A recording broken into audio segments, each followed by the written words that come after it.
مہمان وقار جناب سید محمد اشرف، سابق IRS، معروف فکشن نگار، مہمانان اعزازی پروفیسر ڈاکٹر فیضان مصطفیٰ، وائس چانسلر چانکیہ لا یونیورسٹی پٹنہ، محترمہ کامنا پرساد، بانی جشن بہار ٹرسٹ، اور خواتین و حضرات، بہار بھارت کا وہ عظیم خطہ ہے جہاں چندرگپت، اشوک اور سمندرگپت جیسے عظیم بادشاہ پیدا ہوئے۔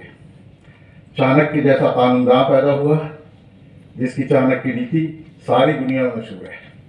گوتم بدھ کو یہی نروان ملا تھا، یہی مہاویر نے جنم لیا جنہوں نے جین دھرم کی بنیاد رکھی۔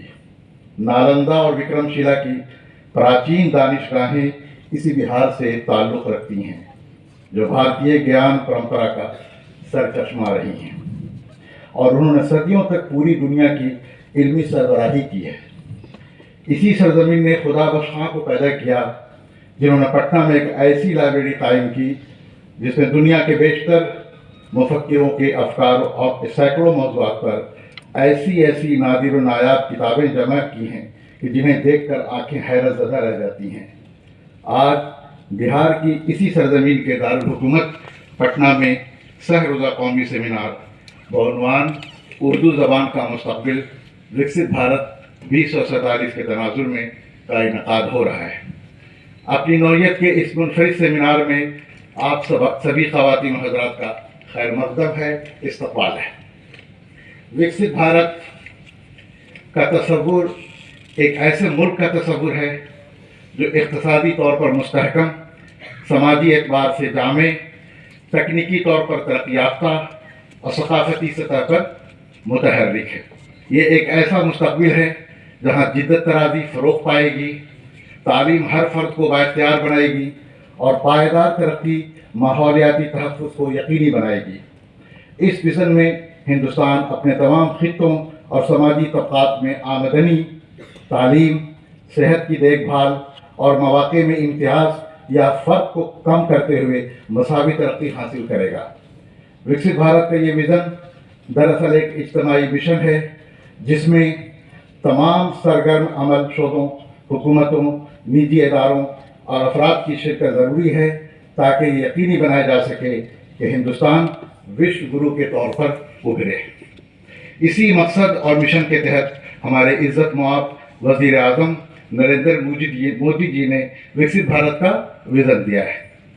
اس تناظر میں ملک کی دوسری زبانوں اور ان کے دانشوران کے ساتھ اردو زبان کو بھی اہم کردار ادا کرنا ہے، کیونکہ اردو اول دن سے اپنی شعریاتی زبان انگیزی، بھرپور ادبی روایت اور فطری ہمگیریت کی وجہ سے ہندوستان کے ثقافتی اور فکری تانے بانے کی تشکیل میں ایک منفرد کردار ادا کرتی رہی ہے۔ ہندوستان کے علمی اور ثقافتی ورثے سے بھی اس زبان کا گہرا تعلق ہے جس کی عکاسی ہندوستانی آرٹ، ادب اور سینما میں بخوبی ہوتی ہے۔ یہ خصوصیت اس زبان کو رواداری، ہمدردی اور مثبت و صالح اقدار کے تحفظ اور فروغ کا ایک طاقتور ذریعہ بناتی ہے۔ اردو کے بنیادی خط و خال کو ابھارنے والے امیر خسرو سے لے کر پنڈت چندر بھان برہمن، رجب علی بیگ سرور، پنڈت دیا شنکر نسیم، قلی قطب شاہ، میر تقی میر، غالب، انیس و دبیر، نذیر اکبر آبادی، شاد عظیم آبادی، پریم چند، پنڈت برج نارائن چکبست، اختر الایمان، فراق گورکھپوری، قرۃ العین حیدر، کلیم الدین احمد، شمس الرحمان فاروقی اور گوپی چند نارنگ وغیرہ کی تخلیقات اور تحریروں کے ذریعے اردو نے اس ملک کے عوام کی جدوجہد، امنگوں اور تہذیبی شناخت کا بھرپور احاطہ کیا ہے۔ ان حقائق کو ذہن میں رکھتے ہوئے ہمیں یہ بھی پیش نظر رکھنا ہوگا کہ اب بزم جہاں کا انداز بدل رہا ہے، اس لیے ہمیں بھی اپنا انداز فکر بدلنا ہوگا۔ زبان و ادب کو بہت سے کلیشوں سے آزاد کرنا ہوگا، کیونکہ جو زبانیں کلیشوں میں قید ہو کر رہ جاتی ہیں ان پر جمود طاری ہو جاتا ہے اور ان کا ترقیاتی سفر بھی رک جاتا ہے۔ ایسی زبانوں کا دائرہ بھی نہایت محدود ہو جاتا ہے اور ان کا ادب کسی سماجی تبدیلی کا وسیلہ نہیں بن پاتا ہے۔ جب تک معاصر عہد کے موضوعات و مسائل اس کا حصہ نہیں بنتے، اس کی افادیت کا دعویٰ بے سود ہوگا۔ اس لیے یہ ناگزیر ہے کہ کہ ہم اپنے ادب کو ملک کے موجودہ مسائل، قومی تقاضوں اور امنگوں سے مربوط کر کے دیکھیں اور یہ بھی سوچیں کہ وکست بھارت کے عظیم الشان خواب کو شرمندہ تعبیر کرنے میں اردو زبان کن کن پہلوؤں سے کنٹریبیوٹ کر سکتی ہے۔ اس لیے ہمیں فیوچرسٹک اپروچ اختیار کرنا ہوگا، مستقبل کے لیے روڈ میپ تیار کرنے کے ساتھ ساتھ دنیا کی ترقی یافتہ زبانوں کے علوم و فنون سے رشتہ جوڑ کر انہیں اپنی زبان کا بھی حصہ بنانا پڑے گا، اور معاصر سماج کو یہ باور کرانا ہوگا کہ نئی نسل اور بچوں کے خوابوں کا ہندوستان تعمیر کرنے میں دوسری زبانوں کے ساتھ اردو بھی اپنا بھرپور تعاون پیش کرنے کو تیار ہے۔ ساتھ ہی عملی طور پر یہ ثابت کرنا ہوگا کہ اردو زبان جدید انفارمیشن ٹیکنالوجی سے بھی پوری طرح ہم آہنگ ہے۔